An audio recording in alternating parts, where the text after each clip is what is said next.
And Dak Prescott, is this the most scrutiny you've seen him receive possibly? Yeah. Is it deserved?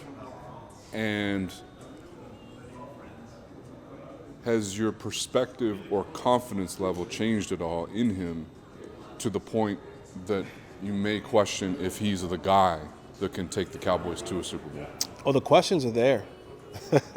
The questions are definitely there. To quote from one of the Batman movies is either you die a hero or you live long enough to see yourself become the villain.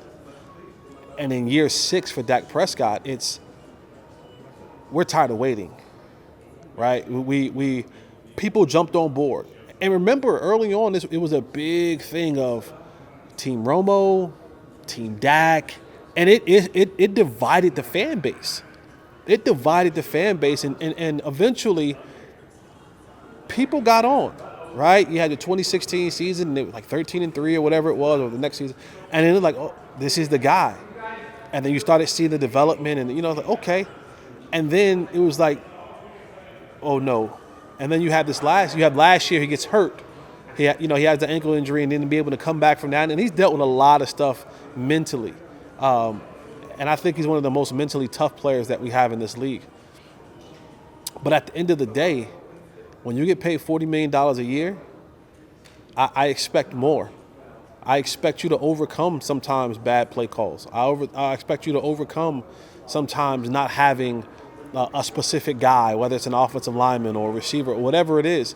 This is why you pay that kind of money for those players. When I go back to the playoffs again, and there's key moments. You brought in Matthew Stafford for that last drive, right? You go back because he does the no-look pass and threads it into Cooper Kupp for a huge first down. You pay Patrick Mahomes to be in that duel and be one play better than Josh Allen. This is what you get paid for. And for Dak, we've given you the Bentley. You've had the best offensive line at one point in time. You've had, running backs. You had receivers. I mean, you had it all. And yet it still has only yielded 1 or 2 playoff wins, in his career. 3 playoff wins in his career. One playoff win in his career.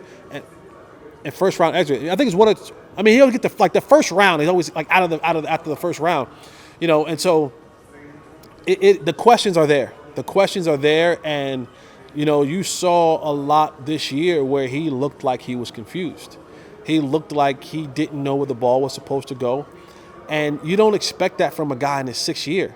That's a second year, third year guy. You're looking for a guy to be able to come to the line of scrimmage and be able to decipher what the defense is doing and deliver the football and do it against good teams. When you beat up on the Giants, okay. You beat up on the Commanders now, cool. When you beat up on Philadelphia, cool. But when you got to go play the big dogs, that's why you make the $40 million to when it's time to compete against the big dogs and make your name. You got to go out there and do it.